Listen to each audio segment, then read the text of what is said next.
Welcome to the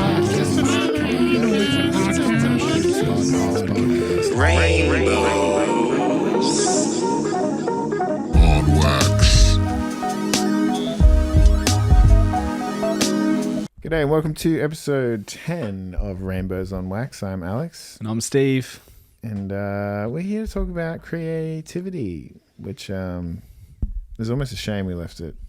10 episodes we've done. I'm sure we've touched on creativity. It's quite a creative industry, yeah. In previous episodes, but we're here to tackle the topic now. Creativity. The reason I guess I wanted to touch on this is chatting with Alex Budrokeski this week about creativity. He was struggling with a couple of ideas for some songs. You guys did a songwriting session together? No, Bud and I have worked together. He's on Rainbow Valley Records. Oh, yeah. And his project at the moment is 2 songs every month. Yeah. That's a good ambition. Yeah, so it's a lot. Totally doable, Yeah. I reckon. Yeah. Totally, it is. Talking about somebody who works 12 hours a day, driving trucks, Yeah. 3 kids, still manages to, write, produce these sort of, ambitious amount of songs. Mm-hmm. Whilst not, hopefully not losing his mind. Mm-hmm. He'd be singing to that steering wheel. Yeah, exactly. Yeah. Or just talking to me when I call him when I'm driving and he's driving. Yeah. Anyway, Bud's obviously, old friend of mine, great musician, great songwriter. And these things have come up for me a bit in the past. I think the idea of creativity, writer's block, is mm-hmm. How am I going to write another song? Where does creativity come from is a massive subject for the scholars out there. Do we know where an idea comes from? I don't really know. It's inside a doobie. It can be. That's where I found heaps of great ideas. The where it actually kind of all started for me, so going back a little bit to the beginning of making Telluric with Matt Corby, was, I might have spoken about this, but anyway, long story short is we were friends for maybe a year and a half, 2 years. He was doing lots of writing with different people. Some of it was working, some of it wasn't. And then I was like, well, why don't we, work together and write some music? And, he was very successful at the time. I don't know, and I wasn't particularly. I was still just a punk kid. Wasn't even really writing music, a little bit. How old were you when you guys started collaborating? It's a decade ago, so 25. Yeah. Telluric's a decade old now, roughly? Maybe it's 8 years old or something. Old? Yeah. Yeah, right. Wow. Yeah. So Time I guess flies, we would have started, a little bit before that. Yeah. Anyway, it's funny because he was like, oh yeah, well I'm about to do this thing. I'm going to Berry. He lived in Brisbane, but then was in Sydney. And anyway, he was like, I'm going to Berry. I've rented this cabin down in Berry. I'm going to be there for 3 months. Do you want to come down and work on writing some music? We're going to take some studio stuff. And I was like, yeah, man, sure. I worked in my own little cafe. So I just shut it, and was like, all right, cafe's closed forever. And talk about imposter syndrome. I was just like, yeah, I'm ready to go write a Matt Corby album. Yeah, no hint of imposter syndrome there. Yeah. Anyway, so flew to Sydney. He had just bought a new car. Mm-hmm. So he had his new Jeep, his old Subaru, and then this van he'd hired, filled with the gear, filled with drum kits and everything. Piano, I think we took. We took a lot of stuff. It was a silly amount of gear to this cabin. And I was still just such a youngish stoner. He my phone died when I got there in Sydney, and then he's like, all right, just follow me. And anyway, Matt drives quick, so I'm in this busted old Subaru, big bag of weed on the fucking front seat, full of gear, just driving, following him. And I was like, Berry, it's probably half an hour out of Sydney. It's hours away. It's a good 2 hours drive. And anyway, so we end up in Berry, set up, and it was that day, I reckon, where his manager at the time sent us this video of she wrote Eat, Pray, Love. Elizabeth. Oh, right. That was his manager. No, not her. Right. So he just sent this video Yeah. of her talking about creativity. Okay. Yes. And there's this video that she'd put out. I think it kind of went a little bit viral, where she's talking. I guess she wrote a book, or it's in one of her books. Anyway, I didn't really read, so she's talking about it, and she was talking about how all these different artists, like Tom Waits, there was like a poet, Ruth somebody, these different people had their versions of creativity and genius, where it comes from. Some of them, it was like in the walls, it was in the floor. You know, you never know when it's going to spark. This lady Ruth had said it comes over, like, you know, lives on the mountain somewhere, and it comes like in the wind. And she could sort of hear it, and as it would pass through her, she'd write these poems down. These great interpretations that you yourself are not a genius, you yourself are not creative. It's like around you, and it's sort of you're like a satellite or something for it. You're the messenger. Yeah. Yeah. So this was like, whoa, this is cool. This is like mind blowing, like witchcraft. But I think it really just like kind of triggered us to be like, all right, like we don't have to stress anymore. Like, you're not forced into being creative. You just have to kind of let it come and let it flow. Yeah. And I think like, yeah, we wrote like 3 songs in 3 days, 2 of which ended up onto Lyric, which was cool. But yeah, they were just these total freeform ideas of creativity. Anyway, back then, so yeah, it's what I was hoping we could talk a little bit about is the kind of light and dark of creativity.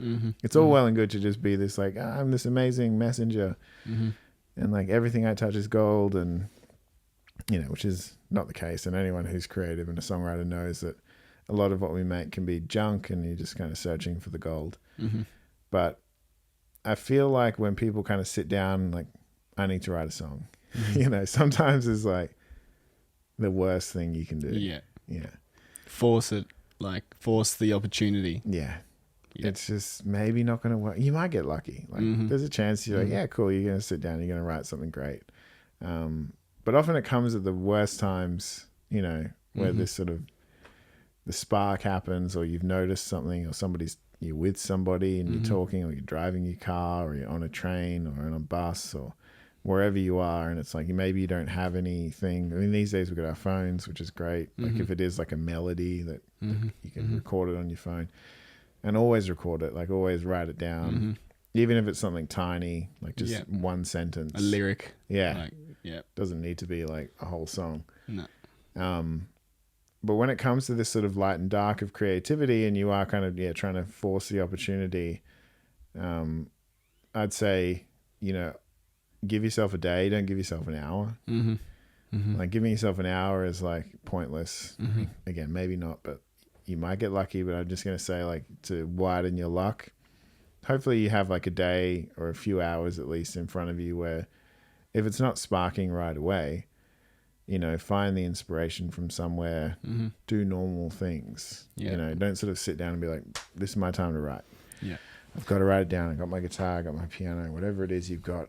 It's going to happen like now. It's like almost like you need to like do other stuff, make a cup of tea, you know, put the telly on, put a movie on, put a record on, you know, play a video game, whatever it is, like almost like get your mind distracted. Because I think when you're forcing it, it's really, really not going to work. It can be detriment. Oh, yeah. Yeah, you can always almost set up a wall, and you'd be like, I can't get past that shit. Yeah. I'd say when you're open to the idea of creativity, there's a part of you that you need to be aware of, which is like, as much as you're kind of open to the goodness in life, you're open to the dark. So this is, I think, something that, you know, probably touches on mental health and different things like that as well, where, if you are kind of, you know, on a, you know, you're like, I'm feeling like something's coming. I got a song, like I got something creative like about to come out. You're just as open to really dark creative thoughts as you are light creative thoughts. Some people who live in sadness and write about sadness and write about sad things and dark topics, like they probably like that, and that's their method. But if you're like maybe someone a bit more normal and wanting to write about, let's say, like middle of the road, like not extreme sadness, extreme darkness, or not extreme happiness, extreme joy, you're wanting to write about life, which hopefully exists somewhere in the middle. That can be really tricky. One thing that I was told, I guess it was from Christian theology or mythology or whatever you want to believe in, was like, you know, if you're worried about these things, like you got to sit down with the devil. You got to face the devil. Right? You got to face the devil, face the demons. Yeah. And I was faced with a lot of that and was just never scared. I was definitely lucky enough that we had like days, you know, to be able to write music and come up with stuff. It wasn't like, oh, here's a few hours of time. It was like, here's a few months. So there was no kind of time constraints. But yeah, I remember kind of waking up and you'd have a smoke and have a coffee and bang, like hit with anxiety and paranoia and demons. And I was always just like, let's go. Like, where are you, demons? Like, it's your boy. We were here yesterday. And like, and the quicker that you sit down with them and the quicker that you kind of acknowledge it, the quicker you move through it. You know, and find the next space. And it can be quite healing, right? Like if you're traumatized for any reason, or if you've got some issues with your mental health, or if you're carrying some kind of load, or if it's stress from your job or whatever, like that's why we do music, right? It's like any kind of creativity, it's for healing, it's for the output, it is the outlet, right? It's your diary, you know. I look at it like a diary as well. I would say, like, at the time when Matt and I were writing to Lyric, we were definitely more like concerned with world topics. We were thinking about the world. There was sort of like, I think, you know, Trump was kind of being elected. Like there was global financial crisis. There was like all these kind of things. And at the time, I guess that age as well, kind of early 20s, you're like, oh, we can solve all the world issues. And then we were very interested in, like, you know, psychedelic nothingness. Watching Rick and Morty and like really just kind of talking about anything. There wasn't sort of, you know, a distinct topic about anything. And you'd hear that in songs like Soothe Lady Wine. They are just like a bit of a dreamscape. And we found it appealed to people who were kind of searching for that. You know, they were searching for just like, I want to just kind of close my eyes and drift off into nothingness. There's no particular meaning behind it. It's up to you. It is really up to you. Like we made our own meanings out of that song. Like, oh, Soothe Lady Wine. You know, what does that mean? Soothe is like truth. So maybe like, you know, when you drink wine and you start telling the truth, because when people get drunk, sometimes their drunk truths are maybe more truthful than their sober ones. You said something interesting. It's like making up your own interpretation, right? Like a song like that can be interpreted in so many different ways, and I think the best art out there is open for interpretation. Like for me personally, that's what I look for as an artist. I look for something that is so broad that it can relate to everyone.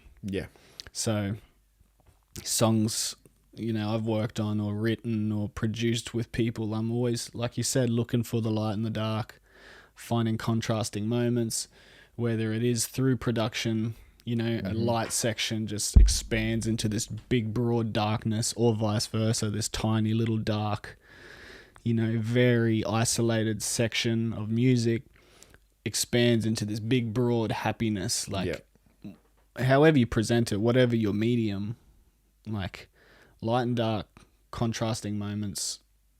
You know, if you look around the room, like this skeleton dancing over here, he's got a big smile on his face. You know? He's like, fuck it, I'm dead. Like, whatever. Like, let's go. I'm partying. You know? Almost every great song has that. It has this balance to it, has the light and the dark to it. You know, we were talking about Gives You Hell by All American Rejects, you know.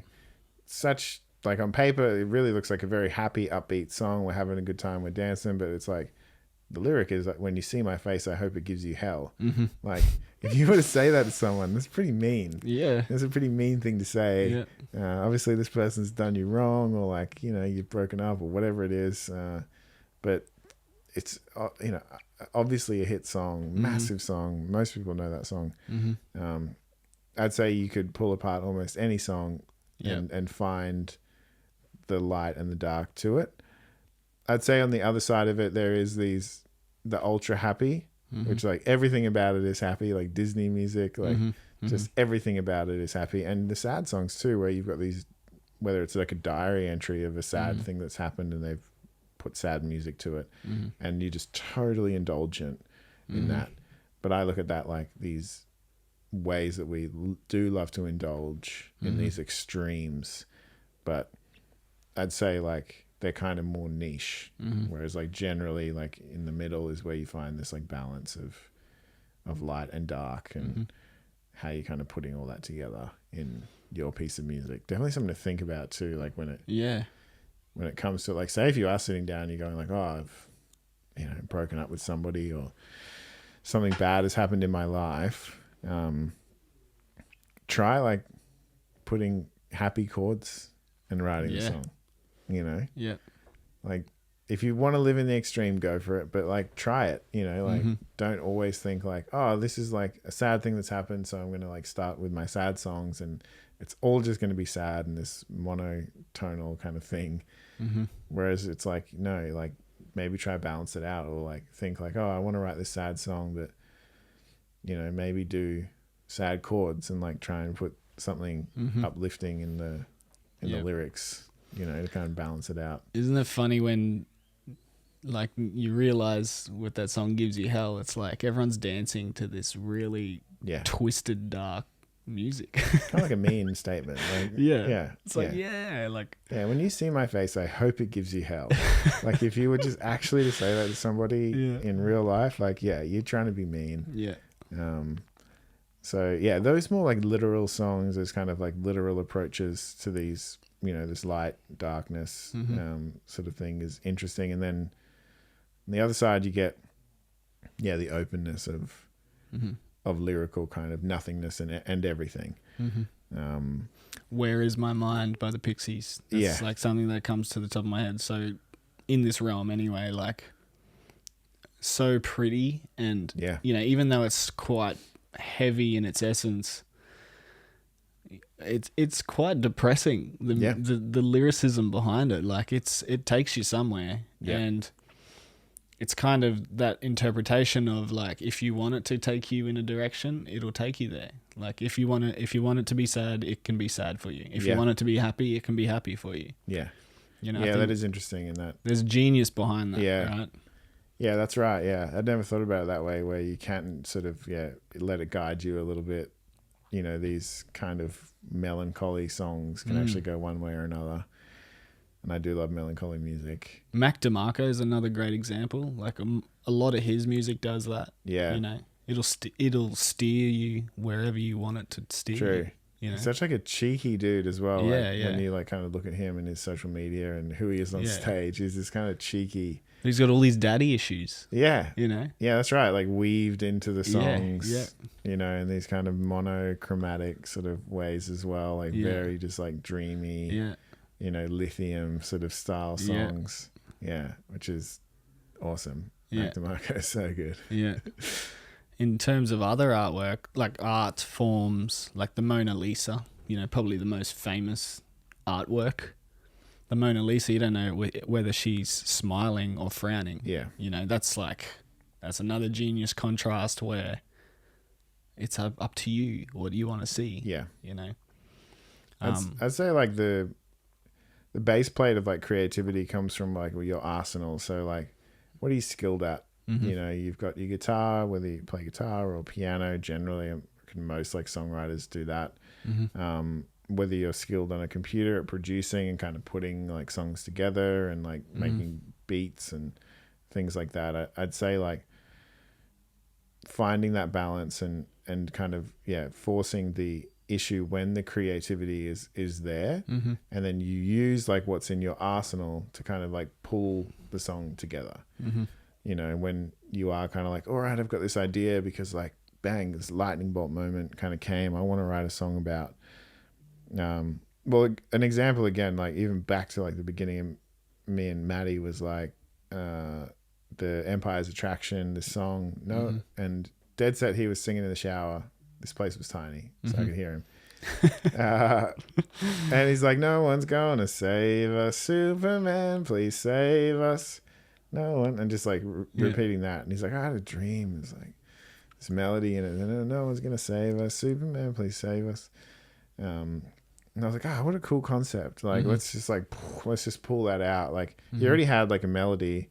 So in turn, like we could find the chords because there was this rough melody that he was singing, and he had the concept because, you know, no one's going to save us, Superman, please save us. And then we were like, why is everyone like searching for like a superhero? You know, like why is it that, like, why aren't we just like reliant on ourselves? Like we're always looking to government, we're looking to like our parents, we're looking to our friends, we're looking to these other things. We're always looking for answers, right? Yeah, we're looking for this superhero, this like thing that just doesn't exist to come and like take our cares away and take our worries away, when really it's just our responsibility to do that. So that's what we did with that song. Like we figured out the melody, we had the chords, and then we just kind of went through and like listed off probably way more than what ended up on the song. But they're all just like lyrics about things that were either about to happen. We didn't even know some of these things. Like I think we said like Prince is going to save us. And that was honestly just because we had listened to Diamonds and Pearls at a listening party that we had. We used to do these things where it was like, it'd be like 4 or 5 of us, and we'd set up like big loudspeakers, and everyone got to like pick a song and pick the next song, just go around the room. And I remember Mikey put on Diamonds and Pearls, and I don't know if I'd ever even heard it from Prince, and I was like, oh my god, this is He's crazy. a genius, man.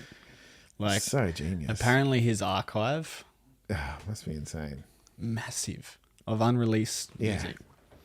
Fun fact, Prince and I share a birthday. Oh, there you go. Yeah, that's awesome. Well, yeah, Prince, I'd never really like indulged much more than like When Doves Cry, and I heard this song, I was like, oh my god, it's amazing. So I end up in the song Prince is going to save us. Wu-Tang might save us. Again, it was just like our friend who loved Wu-Tang. So they're just sort of references to these people. Your mum is going to save us or something was just like probably a joke. Like, you know, people used to say it as like your mum kind of joke. And then, you know, it all kind of culminated into we are going to save us. Like, you know, that was the crux of the story. But again, it just came from lightning bolt of creativity, and then we lent on our arsenal, which was what Matt could play, which is everything. Like he was learning everything at the time. So music wise, we could sort of lean on that. And then we just riffed on like, who can we talk about? Like what's literally been going on in our lives right now? Like it wasn't like trying to be anything outside of our immediate circle of friends. And you're throwing the light in with Wu-Tang. Yeah, it's kind of funny. Your mum jokes, you know. But then the save us part is like, that's the juxtaposition. It's like parodizing your own life faults, I guess. You know? Yeah. You know, but it's good art. And I think that's like, don't look outside your own circle. Yeah. Unless that's the point, then do it. But, you know, when you are kind of thinking like, oh, I want to be clever. Or like, I need more, this needs more. Like, it doesn't. Like, you're enough. Yeah, use your own language. Yeah. Use your own skill. Yeah. It's going to be funny for your friends. And if nothing else, if the song does nothing, then when just showing your friends, you can all have a laugh and be like, oh, see this lyric? Like, it's because we were chatting about Prince last week. And, you know, our mate Lyndon, he loves Wu-Tang. Yeah. And always talks about Wu-Tang. So, like, that's why it ended up in the song. It wasn't like some big... fancy thing that's like, oh, we want to reference Wu-Tang. No, it was like this inspiration. No, it was just a moment. It was like a photograph that got thrown into the montage. Exactly. Yeah. And it's way more special that way. Yeah. You know, I think Matt still sometimes plays that song live. I know he did like this version where it goes into A Change Is Gonna Come because it has the same chords as that song, or very similar ones. So like, what a special moment, really just coming from that lightning bolt moment that you latch onto. Mm-hmm. And so I guess a big part for some people is like recognizing that, recognizing the lightning bolt. Yeah, don't underestimate that. I call them like magic lyrics, and you know, I'm sure there's like heaps of words for them. Yep. And what people like, have when they have those moments. But yeah, you need to like, if something's striking you and it's making you feel different, feel like even a bit woozy or butterflies or like excited about like, oh, like there's something here. I had that with a song that I've put out recently called Invasion of City X, right? And I was hanging with a friend back when we were smoking weed in this paranoid kind of COVID time, and we're watching this video on Facebook of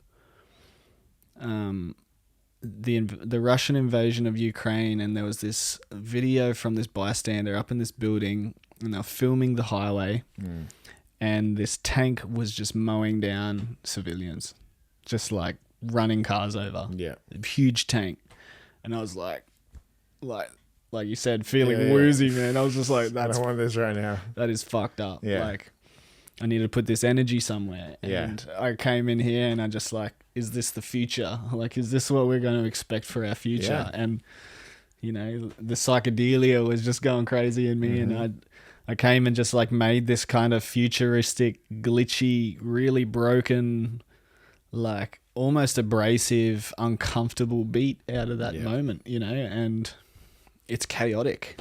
Yeah. It inspired something that I wouldn't normally do. Yeah. Like I wouldn't reach for those sounds normally. Yeah. You know, it kind of paved a way for future sounds too, because I was like, I was using like bit crushes in different ways and like made something quite simple into something artistic, I guess. And it was like a full momentary latching onto that inspiration, running with the colors that I saw in that moment. Yeah. Yeah, it's a thing because like I think it's with any subject, like obviously big subjects like war. Yeah. You know, we're all seeing it. Most of us are, you know, whether it's through news or social media. So it's going to be on people's minds. I'd say like those kind of topics are kind of not easier, but you know, they're easier to be relatable to a broad audience. Those like personal ones is like that comes from our friends and relationships and stuff like that, like recognizing those things. I'd say they're like, you know, unless you are just a political band and you want to like talk about politics all the time, then that's fine. But yeah, if it's a more personal thing, it is like, I just can't encourage people enough to like make sure you have those friends and have those relationships and talk about them. Like talk about your fears. And there's that funny sort of viral clip that's going around. Someone's like, oh, I can ask you a question. What's your biggest insecurity? I just find it hilarious that it's like, that would be like one of the worst questions I feel like to be asked. But so many people are good with this, you know, viral clip or a joke. But it is important, you know, and it's like hopefully you find that sort of safe space with your friends to talk about insecurities, talk about love and loss and stuff like that. And I guarantee it's just this wealth of like, you know, stuff, you know, goods that you can then like go and turn into creative masterpieces. And I'd say it is what is like the major success that we're seeing in a lot of folk artists, with these like Lizzie McAlpine, Noah Kahan, Zach Bryan. You know, they're talking about friendships, love, loss. You know, this sort of songbook of America that's kind of coming out of like a handful of people that are over there, and they're doing it really, really well, and everyone's really loving it. And they're on a trip and they're on a ride, and probably when you dig deep, they probably have these amazing friends around them that they're drawing all this inspiration from. I'd say on the flip side, you've got your Sabrina Carpenters, who are like a bit more sexualized, so unashamedly as well. Like she just loves it, loves talking about it, tweeting about it. We love that as well. Like we love it all. We love to kind of sit and wallow in in a sad little small town song, and then we love thinking about like, I don't know, embarrassing yourself, or like, you know, if you're feeling sexy, or like if you think people, you think somebody is sexy and stuff like that. That's why like R&B exists. Yes. Such a massive music scene. The twerk culture right now. My God, yeah. Talk about unapologetic. Yeah. Like, so the WAP.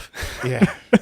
But that brings me to maybe the final point in all this is like the Divine Comedy, which I think is Nietzsche, right? I don't want to pretend like I'm sort of some philosopher, but there's a guy who's a philosopher who talks about the Divine Comedy. And the Divine Comedy, I think, in music is everywhere, and it should be.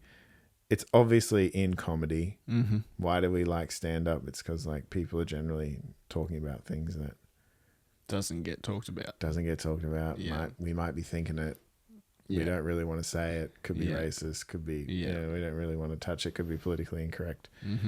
And when we watch a comedian do it, we crack up and we laugh in support of these topics. And it's hilarious. It's great.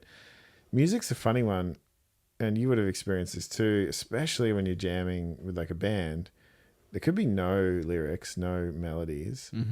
And you're jamming, and like when you find a pocket, people like the band will laugh.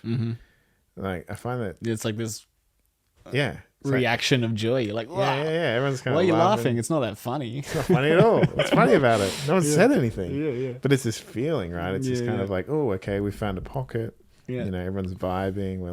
We're all in tune with something, so we start laughing. It's our like reaction to it all. So yeah, obviously in songs like WAP, just absolutely hilarious. It's why we all love it, because internally we're probably all weird and our minds want to go there, and if not, then we're like, oh, well, I didn't say it, I'm just singing along to it. Yeah. I didn't write these lyrics. Yeah. Funny story about that song actually is getting a bit more personal, but these UE Booms portable speakers, we often take it down to the beach. So we'll go down with the family, and I have a 6-year-old and a boy and a 3-year-old girl. And my 3-year-old girl loves to hold the speaker. You don't see kids holding these things. And so I had a playlist on. Yeah. And we've forgotten about it. Yeah. We're all chatting family there. It's loud. She walks off and she's like wandering around the area with Wet Ass Pussy playing loud, super loud. And I just think all these parents are probably looking at her, looking at me like, what? Dad of the year, everybody. She obviously has no idea what's going on. She just loves the song. That's so funny, dude. I know, right? Yeah. So but anyway, when it comes to that, I think there's so much to be said with this Divine Comedy. What makes you laugh? Yeah. What feels like ridiculous? In songs. We can obviously know when a song is happy. We can obviously know when a song is sad. We can obviously like lean on melancholy if we're kind of odd people who love to indulge in melancholy music. But when it comes to like funny music, which is so successful in every single genre. There is not one genre that it doesn't exist in, being hilarious in music. And some bands can do both really well. Blink-182. They can be totally ridiculous and then totally serious. R&B happens all the time. Rap music happens all the time. I'm sure it happens in metal. Definitely happens in punk. I've been loving Tyler the Creator. I'm a huge fan. He's put out this song called Dogtooth. Yep. And it's the lyric is, she could ride my face and I don't want nothing in return.